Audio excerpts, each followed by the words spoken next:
नमस्ते। Clinical trials, ये नाम सुनते ही दिमाग में नई दवाओं और इलाजों की एक उम्मीद सी जागती है ना? लेकिन इस उम्मीद के पीछे एक बहुत मजबूत सुरक्षा कवच काम करता है, जो हर उस इंसान की हिफाजत करता है जो इसका हिस्सा बनता है। आज हम इसी नैतिक ढांचे को समझेंगे, जो असल में विज्ञान और इंसानियत के बीच एक नाजुक संतुलन बनाता है। तो इस सफर में हम कहां-कहां जाएंगे? देखिए, हमारी पड़ताल शुरू होगी इतिहास के कुछ अहम सबकों से।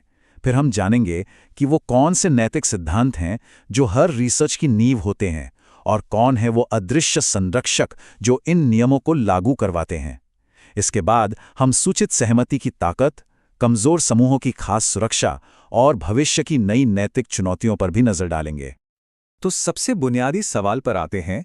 जब कोई इंसान विज्ञान की तरक्की के लिए किसी क्लिनिकल ट्रायल का हिस्सा बनता है, तो उसकी अपनी सुरक्षा कौन और कैसे पक्की करता है? चलिए इसी सवाल का जवाब ढूंढते हैं। आज हम रिसर्च एथिक्स के जिन नियमों को बहुत सामान्य बात समझते हैं, वो असल में कागज पर नहीं बल्कि इंसानी त्रासदियों की राख पर लिखे गए हैं। ये नियम इतिहास की उन भयानक गलतियों से सीखे गए सबक हैं जिन्हें हम दोबारा कभी नहीं दोहरा सकते। तो चलिए देखते हैं कि ये नियम आखिर बने कैसे। नैतिकता की ये नींव 3 बड़े ऐतिहासिक पड़ावों पर टिकी है। 1947 में दूसरे विश्व युद्ध के अमानवीय प्रयोगों के जवाब में नरेमबर्ग कोड आया, जिसने पहली बार साफ-साफ कहा कि किसी भी व्यक्ति की स्वैच्छिक सहमति सबसे ऊपर है। फिर 1964 की हेलसिंकी घोषणा ने इन उसूलों को पूरी दुनिया के लिए एक स्टैंडर्ड बना दिया, और 1979 की बेलमोंट रिपोर्ट ने रिसर्च के 3 स्तंभ तय किए: व्यक्ति का सम्मान, भलाई और न्याय। इतिहास से मिले इन्हीं सबकों ने हमें एक एथिकल कंपास यानी एक नैतिक दिशा सूचक दिया है। आज हर मेडिकल रिसर्च को 4 मौलिक सिद्धांतों की कसौटी पर खरा उतरना ही पड़ता है। यही सिद्धांत तय करते हैं कि कोई रिसर्च सही दिशा में जा रही है या नहीं। इन 4 सिद्धांतों को आप हर प्रतिभागी से किया गया एक वादा समझ सकते हैं। ये चारों वादे एक दूसरे से जुड़े हैं। पहला, व्यक्ति के फैसले का सम्मान करेंगे। दूसरा, ज्यादा से ज्यादा भलाई करने की कोशिश करेंगे। तीसरा, किसी भी तरह का नुकसान नहीं होने देंगे। और चौथा, हर किसी के साथ न्याय करेंगे। आइए इन वादों को जरा और गहराई से समझते हैं। पहला और सबसे जरूरी वादा है व्यक्ति का सम्मान। इसका सीधा सा मतलब यह है कि कोई भी शोधकर्ता किसी को भी ट्रायल में हिस्सा लेने के लिए मजबूर नहीं कर सकता। बिल्कुल नहीं। फैसला पूरी तरह से उस व्यक्ति का अपना होना चाहिए, बिना किसी दबाव या लालच के। ये उनकी स्वायत्तता यानी अपनी मर्जी का मालिक होने का सम्मान है। दूसरा वादा है भलाई का, यानी रिसर्च सिर्फ जिज्ञासा के लिए नहीं की जानी चाहिए, उसका समाज के लिए कोई असली फायदा होना जरूरी है। शोधकर्ताओं को हर कदम पे ये तौलना होता है कि जो संभावित फायदे हैं वो जोखिमों से कहीं ज्यादा हैं या नहीं। लक्ष्य हमेशा फायदों को बढ़ाना और जोखिमों को कम से कम करना होता है। तीसरा वादा भलाई के सिद्धांत से ही जुड़ा है, कोई नुकसान ना पहुंचाना। यह सिर्फ एक अच्छा इरादा नहीं है, बल्कि एक एक्टिव जिम्मेदारी है। इसका मतलब है कि ट्रायल के दौरान प्रतिभागी की सेहत पर लगातार नजर रखी जाती है, और जैसे ही किसी भी खतरे की आशंका होती है, तुरंत कार्रवाई की जाती है। और आखिरी वादा है न्याय का। ये सिद्धांत ये पक्का करता है कि रिसर्च का बोझ किसी एक समूह पर ना डाल दिया जाए और उसके फायदे सभी तक पहुंचें। मिसाल के तौर पर, किसी ऐसी बीमारी का ट्रायल सिर्फ गरीब आबादी पर नहीं किया जा सकता जिसके इलाज का फायदा सिर्फ अमीर लोग उठा सकें। ये शोषण को रोकता है। तो सवाल ये है कि इन सिद्धांतों को लागू कौन करता है? आखिर इन पर निगरानी कौन रखता है? यहीं पर आती हैं स्वतंत्र समितियां, जो एक तरह से अदृश्य अभिभावक या अनसीन गार्डियंस की भूमिका निभाती हैं। ये समितियां किसी भी स्टडी को मंजूरी देने से पहले उसकी बारीकी से जांच करती हैं।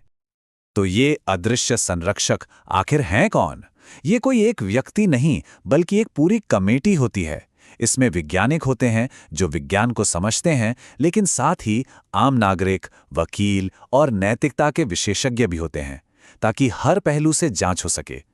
और सबसे जरूरी बात, ये कमेटी पूरी तरह से स्वतंत्र होती है, ताकि उसके फैसलों पर किसी का दबाव ना हो। ये कमेटियां एक तरह से सुरक्षा का पहला गेटकीपर हैं। कोई भी रिसर्च शुरू होने से पहले ये उसके पूरे प्लान की बारीकी से जांच करती हैं। वे तय करती हैं कि जोखिम स्वीकार्य हैं या नहीं, और सहमति की प्रक्रिया पारदर्शी है या नहीं। उनके पास किसी भी असुरक्षित या अनैतिक स्टडी को रोकने की पूरी ताकत होती है। अब आते हैं उस प्रक्रिया पर जो एक प्रतिभागी के लिए सबसे ज्यादा मायने रखती है, सूचित सहमति। ये सिर्फ एक फॉर्म पर दस्तखत करना नहीं है, ये एक प्रतिभागी को दी गई सबसे बड़ी ताकत है। किसी भी सहमति को तभी वैध माना जाता है जब ये 3 शर्तें पूरी हों। नंबर 1, पूरी जानकारी दी जाए, कुछ भी छिपाए बिना।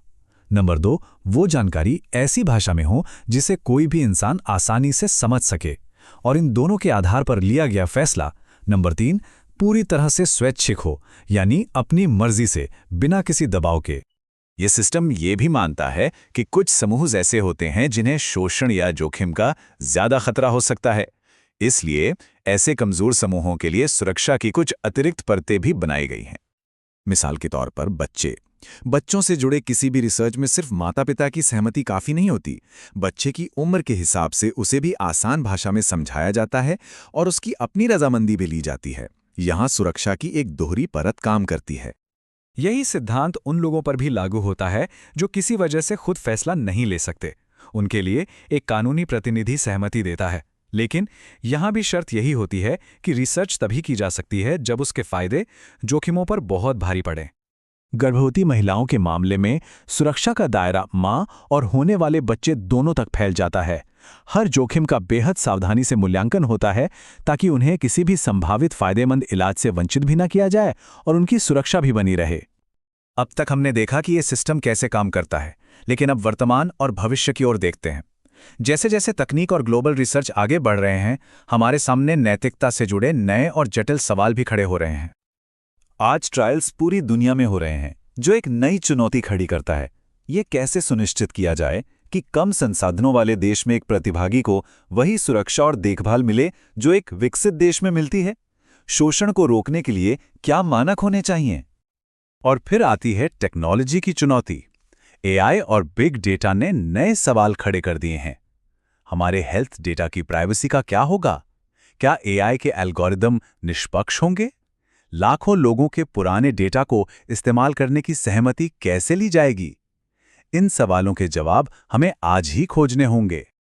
इन सभी चुनौतियों के बावजूद जो अंतिम लक्ष्य है वो वही रहता है, वैज्ञानिक प्रगति और मानव गरिमा एवं अधिकारों के लिए मौलिक सम्मान के बीच एक संतुलन बनाना। यही इस पूरे नैतिक ढांचे का सार है। तो ये सब हमें इस आखिरी और ज़रूरी सवाल पर लाता है, जैसे जैसे चिकित्सा और अधिक जटिल होती जा रही है, हम ये कैसे सुनिश्चित कर सकते हैं कि नैतिकता भी उसके साथ कदम से कदम मिलाकर चले? यह एक ऐसा सवाल है जिस पर हम सबको सोचने की ज़रूरत है।